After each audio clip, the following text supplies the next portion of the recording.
Salut à tous, c'est Frédéric Delavier. Ce soir, je voulais vous faire une petite vidéo pour vous parler de la franc-maçonnerie.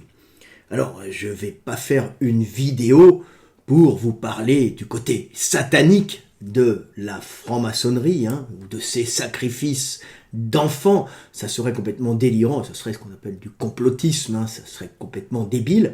Mais je vais vous parler de la franc-maçonnerie française, qui n'est pas tout à fait la même que les autres francs-maçonneries, et qui est directement issue du système de caste français comme moyen de contournement de ce système de caste qui n'est pas méritocratique et qui demande justement pour pouvoir réussir dans la vie ou maintenir sa place, faire des alliances et rentrer dans des groupes communautaires religieux ou laïque, ou y appartenir de naissance, pour pouvoir à peu près vivre normalement et décemment en France.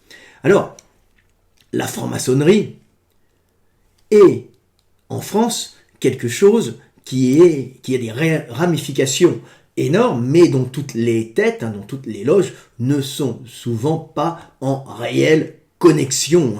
La franc-maçonnerie, c'est essentiellement des petites mafias de province, de petits bourgeois de province ou de fonctionnaires qui s'entraident par ce réseau et par ce moyen d'union, ce qui permet de créer des associations humaines, de créer de la fraternité, il s'appelle frère, mais il y a réellement de la fraternité, entre des individus qui ne se connaissaient pas, qui se cooptent pour rentrer dans ces loges. Et bien sûr, on ne prend pas les gens principalement pour leur vertu, mais pour ce qu'ils peuvent en général apporter.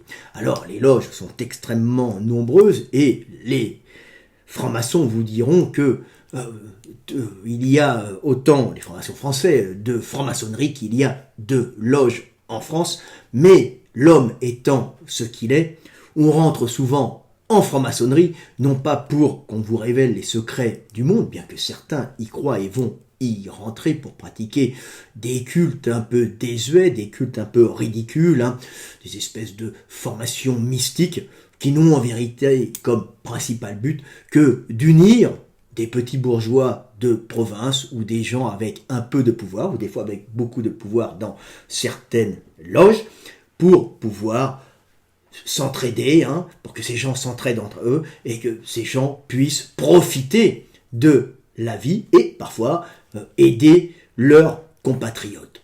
Mais globalement, ce sont des réseaux d'entraide. Alors, le problème, c'est que la France est un pays, pour qui a voyagé dans le monde et connu d'autres cultures, un pays qui est un pays de caste, ce n'est pas un pays de classe sociale, c'est-à-dire avec les riches, les pauvres, les moyens, et on peut passer d'une classe sociale à l'autre, et même si on se marie dans la même classe sociale dans certains pays, le passage peut être possible d'une classe à une autre. La France est un pays qui a très peu de mobilité sociale. Dans les pays de l'OCDE, c'est un de ceux qui est le plus en bas, mais pour des raisons qui lui sont propres, pour ce système de caste, parce qu'il y a des pays qui sont peut-être avec moins de mobilité sociale, mais pour d'autres raisons. Il faut connaître un peu la mentalité des pays et la façon dont ils fonctionnent. La France est un réel pays de caste où la montée sociale est quasiment impossible, et si vous voulez étudier cela, il n'y a qu'à refaire un petit tour dans vos bouquins. Alors si vous les avez pas lus, c'est pas grave, mais regardez un peu la littérature française et les grands auteurs, et vous verrez que c'est tout le temps à peu près les mêmes histoires, en passant par Balzac, avec ces espèces de montées sociales que les gens ne peuvent pas faire, et donc ils vont contourner tout cela. C'est très très bien décrit. Balzac est excellent, il tire à la ligne parce qu'il vendait ses textes à des journaux, donc il est obligé de faire un peu long des fois, mais c'est une merveilleuse description d'un système sordide de caste où le seul moyen de s'élever, c'est le contournement par le réseau, par la coucherie, par le mensonge et la trahison. Vous avez aussi Maupassant qui décrit très bien cela, hein,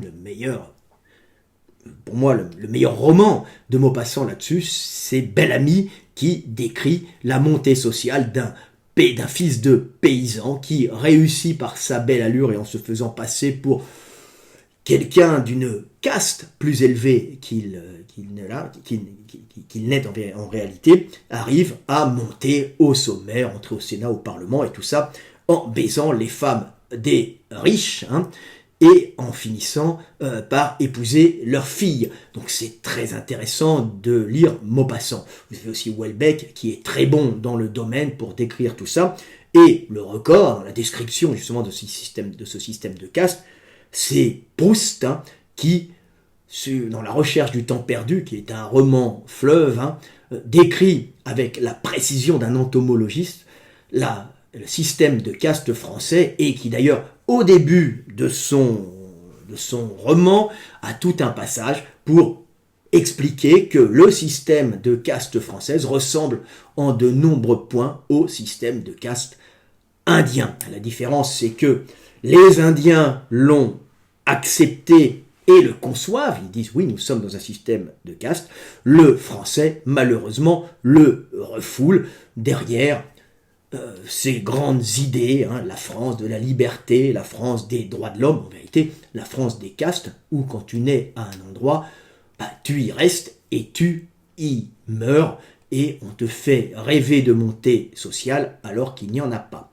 Alors, tout ça, bien sûr, est terrible parce que ça enlève toute la méritocratie, même si ça peut stabiliser un grand État qui va gérer avec ses administrations des producteurs, et qui va générer un grand État centralisé avec tous les avantages que ça a, donc des routes, des sécurités au niveau du territoire, une très bonne collecte des impôts, mais bien sûr absolument aucune montée sociale par le mérite, cette montée sociale étant bien sûr compensée par une certaine intelligence qui est l'intelligence de réseau, la capacité à contourner.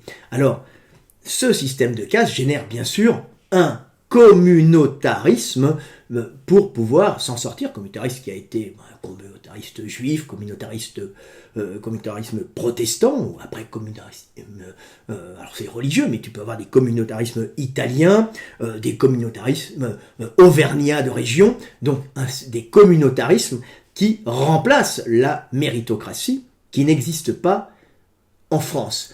Mais il peut y avoir aussi du communautarisme laïque, comme ce communautarisme typique qui est la franc-maçonnerie et qui n'est pas basé devant la révélation des secrets du monde et du grand architecte.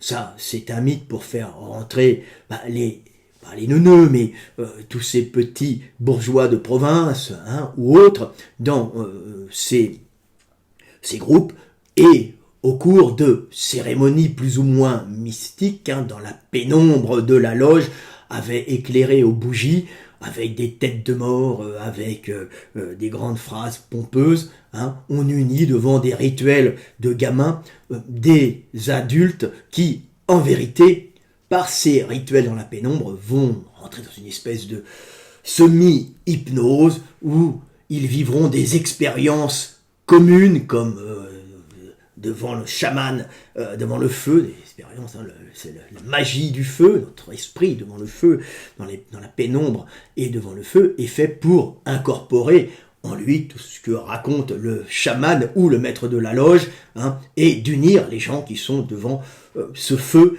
Hein, c'est classique, toutes les sectes le font, et puis maintenant même les politiques le savent très bien, les commerçants, devant la petite télévision le soir, hein, les gens s'unissent et devant cette lumière vacillante absorbe toute la propagande d'État politique, hein, qu'elle soit de gauche, de droite ou du centre, en fonction des chaînes ou tout ce que leur vendent les marchands. Hein. C'est très classique. Mais la franc-maçonnerie est un moyen de contournement pour pouvoir vivre. Alors, c'est propre à la France, puisque si vous n'êtes pas franc-maçon, et si vous n'appartenez à aucun réseau communautaire religieux ou ou de caste, hein, c'est-à-dire haute bourgeoisie, moyenne bourgeoisie, alors on peut être bourgeois de province et en plus rentrer dans sa loge, hein, ben vous êtes en général un peu dans la merde si votre réseau n'est pas assez grand et si vous n'êtes pas justement connecté. L'avantage de rentrer dans un réseau franc-maçon, c'est en dehors de payer 500 € par an de cotisation, hein, ce qui n'est pas un avantage, mais ça permet de faire vivre les loges, c'est de rencontrer des gens qui ont une certaine influence. Parce que si on vous fait rentrer là-dedans, c'est bien sûr qu'on va avoir besoin de vous et vous pourrez avoir besoin des autres, ce qui est normal. C'est un moyen de contournement pour créer des alliances dans un pays où on ne monte pas par le mérite. Donc, on rentre dans un réseau franc-maçon, ce qui permet bien sûr d'avoir accès, si vous êtes un petit bourgeois de province ou même un grand bourgeois dans des loges qui sont plus illustres, hein, ou un haut fonctionnaire. Hein. Alors il y a des loges qui vont être plus juives, d'autres plus d'extrême droite, d'autres plus de gauche, socialistes, fonctionnaires. Hein, mais tout le monde, tout ce petit monde est là pour s'entraider, se coopter et pour avoir des postes, pour réussir. Hein. Et bien sûr, c'est un énorme avantage. Si vous montez dans une société, vous aurez les bons avocats, les bons juristes. Hein. Si vous êtes en procès, ben vous pouvez avoir à ce moment-là de bons avocats qui ne vous enculeront pas au passage, puisque ce sont des amis de loge, hein, qui feront en sorte d'aider leurs frères. Et s'ils ont un problème, vous les aiderez aussi. Donc c'est ça l'avantage de rentrer dans une loge franc-maçonne. C'est que vous avez à ce moment-là juriste, avocat.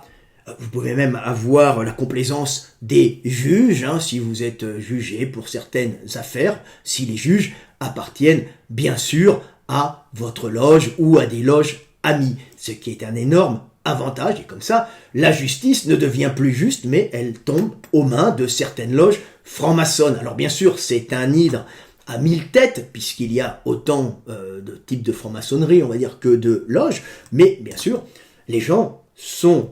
les francs-maçons, les groupes de francs-maçons, certaines loges peuvent être d'une grande honnêteté, mais on est vite tenté d'utiliser son réseau franc-maçon pour faire valoir ses petits intérêts mesquins dans un conflit, ce qui arrive malheureusement souvent en France, et ce qui est en vérité terrible, puisque ça pourrit littéralement la justice. Mais être franc-maçon vous permet aussi, par exemple, si vous êtes malade, d'avoir, si vous avez de bons réseaux francs-maçons, d'avoir votre bon médecin, votre bon oncologue quand vous avez un cancer pour avoir le bon traitement. Et si vous vivez dans un désert médical, ne pas attendre 6 mois à un rendez-vous, vous aurez votre collègue franc-maçon médecin qui vous prendra tout de suite, ce qui augmentera sensiblement votre chance de guérir plus vite ou de ne pas mourir.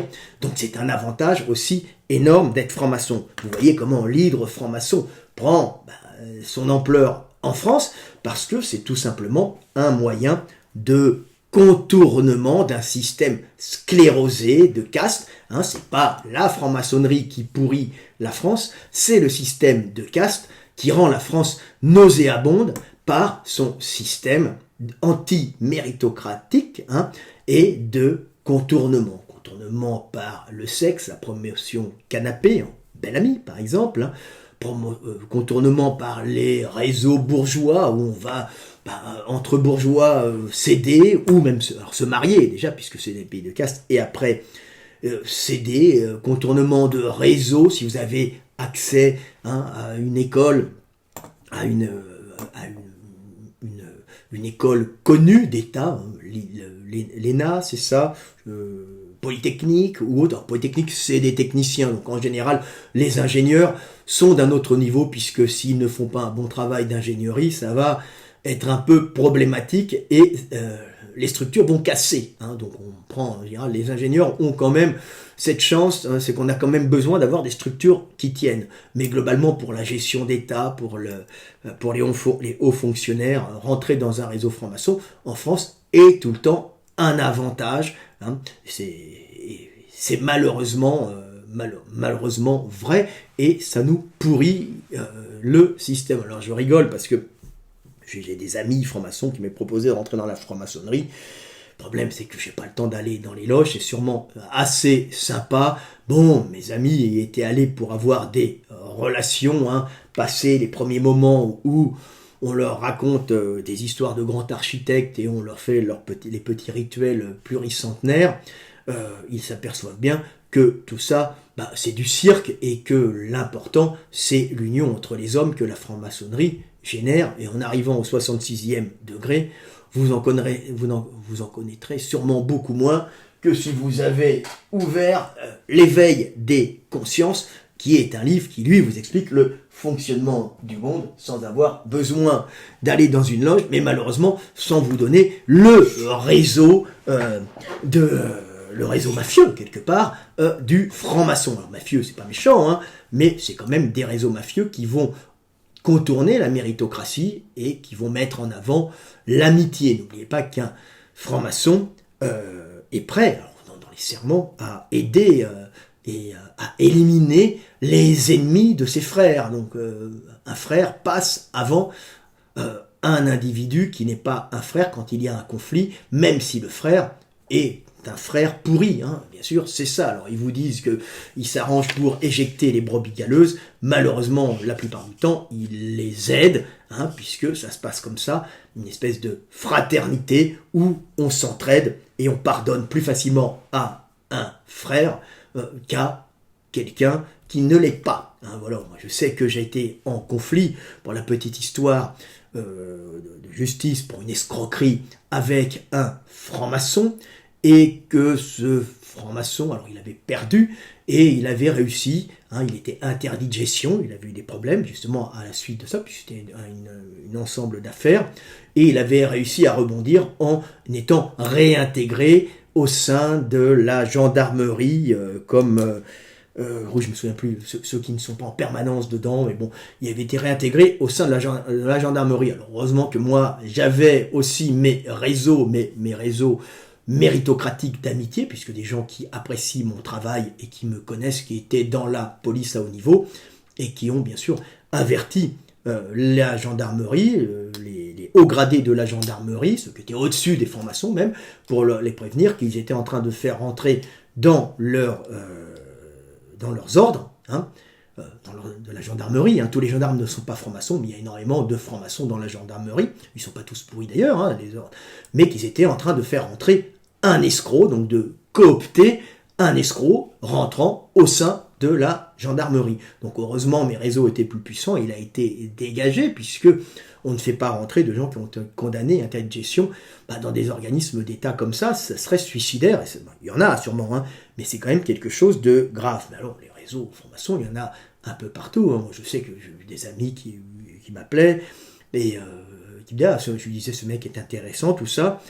J'aime bien, et il fait partie de ma loge. Donc c'est vous dire, pourtant c'est des amis droits qui n'ont aucun problème, qui ne sont pas des escrocs et qui ont une haute idée de la France et de la méritocratie et qui sont francs-maçons. On trouve beaucoup de types de franc-maçonnerie, mais la franc-maçonnerie en elle-même est inhérente au système perverti français de caste qui avait une valeur stabilisatrice avant, permettant de gérer un grand État, puisque le problème des castes, ça génère une méritocratie, mais ça crée aussi de l'instabilité au niveau d'une nation, parce que quand il y en a un qui monte, un autre descend, donc ça peut créer des remous et des problèmes, mais ça permet aussi d'avoir des individus extrêmement vigoureux au sein de cette nation, puisque ce sont les meilleurs qui montent et les moins bons descendent, ce qui permet d'avoir une nation combattante, vigoureuse, capable de survivre aux attaques des nations et des peuples et des groupements humains extérieurs, mais aussi de pratiquer une certaine prédation sur leur entourage, hein, ou de l'échange dynamique, mais aussi malheureusement de la prédation. On peut voir que des nations très dynamiques, où la méritocratie existe, comme l'Amérique, attention, hein, c'est très très très très dur en Amérique. Il y a bien sûr des groupes de pouvoir, mais c'est une certaine méritocratie, hein, qui est comme un peu en l'Angleterre. Hein. L'Angleterre, il y a une franc-maçonnerie anglaise, mais elle est beaucoup plus élitiste et elle n'est pas comme système de contournement, hein. On rentre dans la franc-maçonnerie parce que c'est un système où on va se retrouver entre individus de valeur pour voir ce qu'on va pouvoir faire et les aides qu'on va pouvoir apporter à la nation, au pays.